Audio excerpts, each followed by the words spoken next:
बहू ससुराल आकर बिगड़ गई। इमोशनल कहानी। रचना की शादी को कई साल हो गए थे। सब बढ़िया था। छोटी बहू होते हुए भी वो बड़ी बहू का हर फर्ज निभाती थी, क्योंकि बड़ी बहू तो आते ही अलग हो गई थी।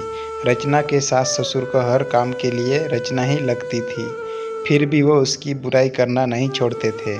और सबसे बड़ी बात, बुराई भी अक्सर उसके ही परिवार वालों से करते थे, जो रचना को बचपन से जानते थे, या फिर रचना की सहेलियों से, या खुद के मायको वालों से।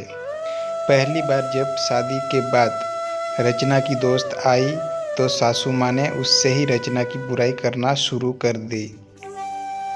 जब रचना को पता लगा तो उसने अपने पति नीलेश से कहा, माँ जी को समझा दिया था कि कम से कम जो लोग उसे जानते हैं उनसे तो उनकी बुराई न कर खुद की जग हंसाई ना करवाए।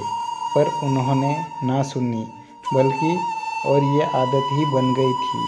आजकल तो अक्सर ये कहती कि रचना तुम पहले ये काम अच्छा करती थी, अब नहीं करती हो। फिर भले ही वो कोई भी काम हो।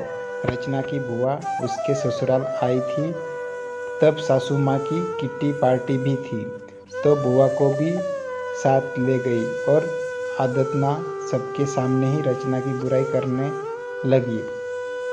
कहने लगी, रचना पहले सब अच्छा करती थी, पर अब कोई काम ठीक से नहीं करती, ना ठीक से रोटी बनाती, ना सब्जी, ना अच्छे कपड़े पहनती है, ना बच्चों का ख्याल रखती है।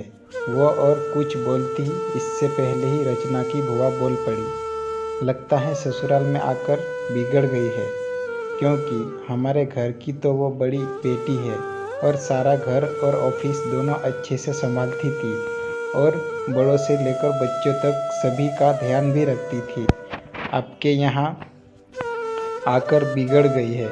ऐसा कीजिए, महीने 2 महीने जमाई सा के साथ उसे मायके भेज दीजिए, हम सुधार कर भेज देंगे। अब रचना की सासू माँ का मुंह देखने लायक था। उन्हें बोलने के लिए शब्द नहीं मिल रहे थे, तो बस फिर उठकर चली गई, ये कहकर कि आती हूँ, जरा कोई बुला रहा है। और रचना की बुआ जी बस मुस्कुरा रही थी। तो दोस्तों, आप लोगों को ये कहानी कैसी लगी कमेंट करके ज़रूर बताइए, और अच्छी लगी तो वीडियो को लाइक एंड चैनल को सब्सक्राइब जरूर कर लें। मिलते हैं नेक्स्ट वीडियो में, तब तक के लिए जय हिंद, जय भारत।